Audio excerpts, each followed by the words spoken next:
Assalamualaikum warahmatullahi wabarakatuh. Perkenalkan, nama saya Cindy Widianti, NPM 121-2018-087 dari Akuntansi A. Di sini saya akan menjelaskan tentang program audit PT Bank Mandiri Tbk.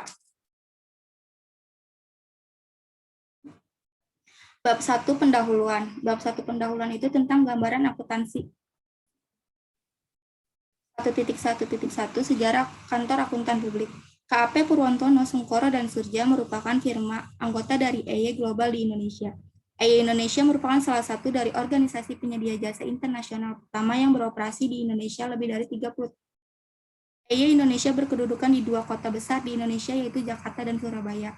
Saat ini, EY Indonesia memiliki lebih dari 1.800 staf profesional.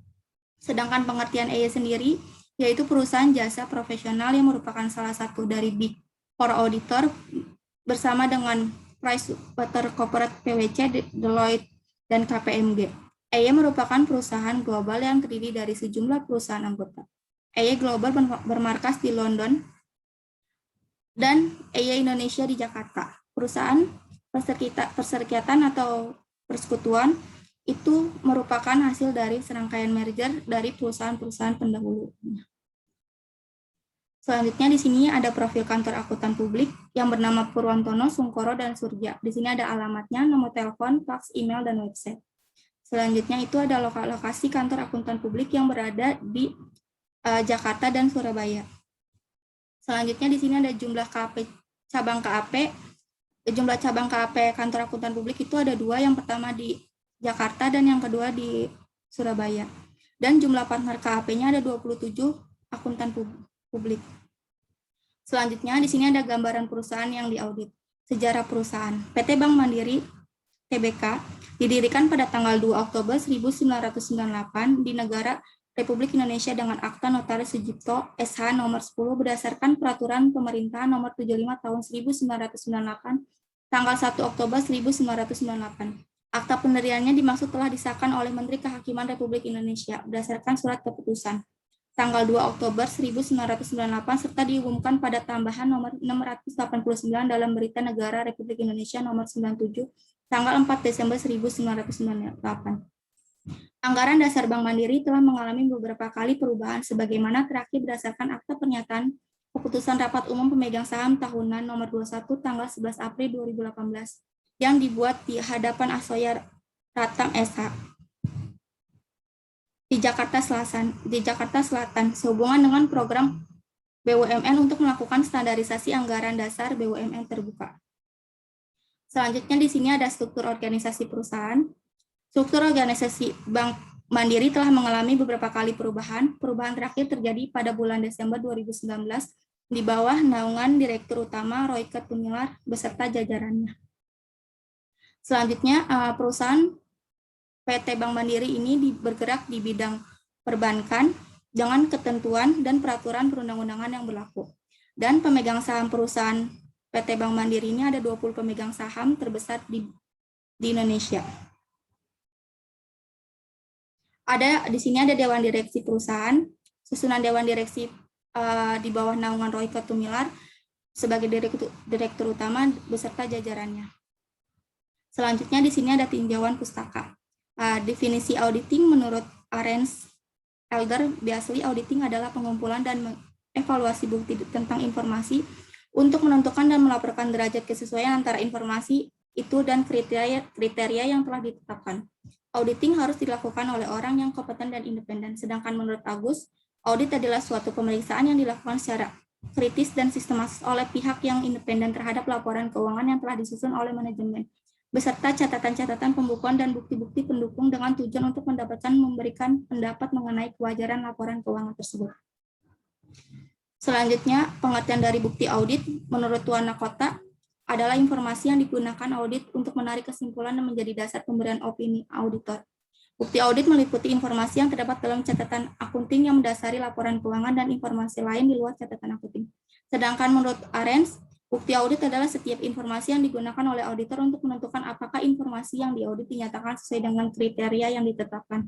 Di sini ada jenis-jenis bukti audit, yaitu yang pertama itu pemeriksaan fisik, yang kedua konfirmasi, yang ketiga dokumentasi, yang keempat prosedur analitis, Yang kelima, tanggung jawab dengan klien. Yang keenam, perhitungan ulang. Yang ketujuh, pengerjaan ulang. Dan yang kedelapan, pengamatan.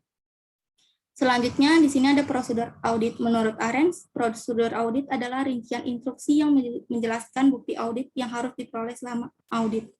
Prosedur audit merupakan instruksi-instruksi terperinci yang menjelaskan bahan bukti audit yang harus diperoleh selama pelaksanaan pengauditan. Instruksi-instruksi yang diharuskan selama melakukan pengauditan, yang pertama itu ada pengujian pengendalian, yang kedua itu ada pengujian substantif atau transaksi, yang ketiga ada prosedur analitis, dan yang terakhir ada pengujian substantif atas rincian saldo. Selanjutnya di bab 2 ini tentang pembahasan prosedur audit perusahaan untuk siklus pembelian dan pengeluaran kas serta siklus kas dan instrumen kas. Di sini saya akan menjelaskan tentang prosedur audit perusahaan untuk siklus pembelian. Tujuan utama dalam audit siklus pembelian ini untuk mengevaluasi apakah akun yang dipengaruhi oleh transaksi pembelian telah disajikan dengan wajar dan sesuai dengan prinsip akuntansi yang berlaku. Prosedur audit untuk siklus pembelian pada PT Bank Mandiri Tbk. Yang pertama itu ada membandingkan tanggal akuisisi yang dicatat dan disajikan sebagai aset lain-lain. Yang kedua, menginput transaksi dengan vendor yang valid dan tidak valid. Yang ketiga, memeriksa keuntungan yang timbul atas akuisisi dengan menggunakan surat perjanjian jual beli bersyarat. Selanjutnya, prosedur audit perusahaan untuk siklus pengeluaran kas. Tujuan utama audit siklus pengeluaran kas adalah perusahaan bisa memverifikasi pengeluaran perusahaan dalam jangka waktu tertentu. Prosedur audit untuk siklus pengeluaran kas pada PT Bank Mandiri Tbk. Yang pertama itu ada memeriksa cek yang dibatalkan oleh tanda tangan yang berwenang dan pembatalan oleh bank. Yang kedua, mereview jurnal pengeluaran kas, buku besar umum, dan file induk utang atas jumlah yang besar atau tidak biasa. Yang ketiga itu memeriksa indikasi persetujuan, dan yang terakhir memeriksa rekonsiliasi bank dan mengamati penyusunannya. Selanjutnya itu ada prosedur audit pengeluaran untuk siklus kas dan instrumen keuangan. Kas merupakan satu-satunya akun yang tidak dimasukkan dalam setiap siklus kecuali persediaan dan pergudangan. Sedangkan instrumen keuangan yang meliputi investasi dalam sekuritas, utang atas ekuitas, serta instrumen derivatif bervariasi secara signifikan pada masing-masing klien, mulai dari persentase aset yang kecil untuk perusahaan manufaktur hingga persentase aset yang besar untuk instrumen keuangan. Di sini prosedur auditnya, yang pertama adalah menelusuri saldo buku pada rekonsiliasi ke buku besar umum, yang kedua memeriksa persetujuan dan dokumen pendukung piutang tak tertagih serta retur penjualan dan pengurangan, yang terakhir membandingkan pesanan pelanggan dengan persetujuan dan penerimaan kas. Selanjutnya itu di bagian 2.2 ada program audit perusahaan untuk siklus pembelian dan pengeluaran kas serta siklus kas dan instrumen kas.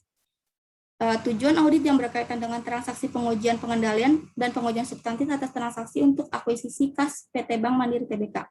Tujuan audit yang berkaitan dengan transaksi yang pertama itu ada keterjadian pengujian pengendaliannya, berusaha untuk menginput transaksi dengan vendor yang valid dan tidak valid. Pengujian substantif atas transaksinya, memeriksa file induk yang vendor menyangkut yang tidak biasa. Tujuan audit yang berkaitan dengan transaksi selanjutnya ada kelengkapan, keakuratan, posting dan pengikhtisaran, klasifikasi, dan penetapan waktu. Selanjutnya, tujuan audit yang berkaitan dengan transaksi, pengujian pengendalian, dan pengujian substantif atas pengeluaran kas PT Bank Mandiri Tbk. Tujuan audit yang berkaitan dengan transaksi, yang pertama itu ada keterjadian, pengujian pengendaliannya, memeriksa indikasi persetujuan, pengujian substantif atas transaksinya, memeriksa dokumen pendukung sebagai bagian dari pengujian akuisisi. Tujuan audit yang berkaitan dengan transaksi selanjutnya, selain keterjadian ada kelengkapan, keakuratan, posting dan pengikhtisaran, klasifikasi, dan penetapan waktu. Selanjutnya, tujuan audit yang berkaitan dengan saldo dan pengujian atas rincian saldo bagi akun instrumen keuangan PT Bank Mandiri Tbk. Tujuan audit yang berkaitan dengan saldo yang pertama itu ada detail till-in, memvote prosedur pengujiannya, memvote schedule aktivitas investasi. Selanjutnya, selain detail till-in, tujuan audit yang berkaitan dengan saldo ada eksistensi, kelengkapan, keakuratan, klasifikasi, visa batas, nilai realisasi, dan hak. Selanjutnya di bab 3 ini ada kesimpulan. Berdasarkan pengujian audit yang telah dilakukan, PT Bank Mandiri Tbk sudah menyajikan laporan keuangan yang sesuai dengan prinsip-prinsip PSAK yang berlaku. Kemudian untuk penyajian saldo akun pembelian, pengeluaran kas dan instrumen keuangan tidak terdapat salah satu material. Untuk akun-akun yang terkait sudah diklasifikasikan. Kemudian untuk prosedur pengujian pengendalian dan pengujian substantif atas transaksi untuk akuisisi dan pengeluaran kas sudah memenuhi 6 tujuan audit. Atas transaksi yaitu keterjadian, kelengkapan, keakuratan, posting pengiktisaran, klasifikasi, dan penetapan waktu.